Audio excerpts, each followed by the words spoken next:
Mickey Caparelli here with Jeff Horn. We're at Bendigo Stadium, the site of Horn Zarafa. You got in Monday. I believe you trained at Doherty's gym. How are you finding Melbourne compared, which is obviously a lot cooler than Brisbane, what you're used to? How are you finding it? Yeah, the training in the cold is a bit difficult. There's not as much sweat as there normally is, and I'm going to have to make sure I have a good warm-up before this fight because it is chilly here in Bendigo. Yeah, definitely. Brisbane's a night and day compared to here.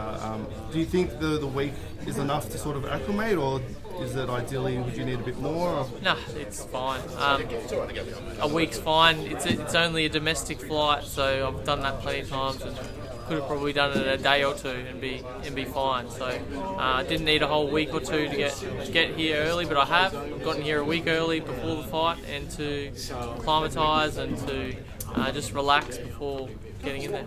Nice. Now Zarafa's been very vocal in the lead up. He's obviously a lot more subdued today. What did you make of that? Why do you think he's sort of a lot less sort of vocal compared to before? Maybe he's trying to trick me, I don't know. But he was very vocal and very disrespectful leading into the fight, saying how I'd beaten no one, that he would easily beat probably the guys that I've beaten, and now today he's a bit more respectful about it. So it's finally good to see anyway. Do you think part of it has to do with the fact that PACQUIAO just dominated Keith Thurman, who many people regard as minimum top 3 welterweight? Do you think that's kind of played not into just Michael Crawford, but also a lot of your critics that are on Facebook and Twitter? And do you think they've sort of come around a bit since then?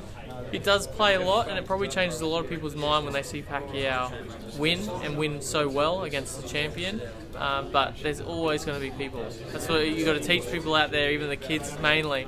There's always going to be people telling you you're not very good or something you're doing is wrong, and I'm going to continue to get that no matter who I beat or no matter what I do. So it doesn't matter. Do you feel it's a bit disproportionate towards you?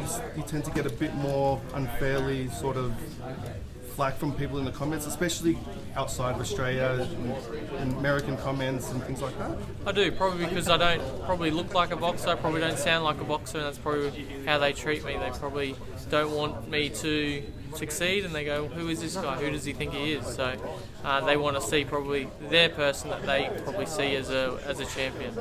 Right, and initially Zarafa was very much saying that you have underestimated him big time. What do you believe gave him that impression? Were there some things off air that we weren't aware of? I think the reason Michael thought I was underestimating him is because we chose him to fight. I've already said it, and I've said it a few times. The reason why we chose him is because he is one of the best in Australia, and we want to fight the best, because I can only get motivated to fight if we're fighting a good opponent. Awesome. And you called the Zhu Ritchie fight. Obviously a big win for Zhu. Where do you think that puts him in Australian standing now in the world? Look, he's doing pretty well. He's working himself up. He still hasn't versed the international guys that he needs to work through yet. I versed a heap of top 15 contenders in my way up to the top to fight Manny Pacquiao. That's why I got chosen in the first place. And Tim Zhu should do the exact same thing because, you've got to fight the hard fights to then fight the champions. Right, and lastly, I don't know if you caught Terence Crawford on the Joe Rogan show. He was surprisingly very complimentary of your performance against Pacquiao. He said a lot of the commentary was quite biased against you and that you manhandled him and, in his eyes, won the fight. Was that surprising to you? Or? It is, but I'm thankful. Terence Crawford really wasn't very nice to me leading up to the fight, but as soon as we finished, he was a great guy. He was quite respectful after it, and again on the Rogan show, he showed that he was quite respectful and said that he thought I had done enough with the Pacquiao fight, and all class to him because he definitely outboxed me on the day that we fought. Awesome. All right, well, yeah, thanks so much for your time and good luck on Saturday. Thank you. Thanks.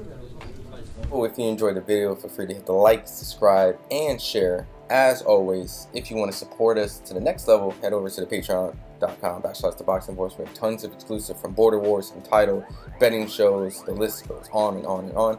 But in addition to that, if you guys have questions for fighters, trainers, and promoters, this is where you can submit them. We will run out, get these questions answered, and put it back on the show just for you guys. Appreciate it. Peace.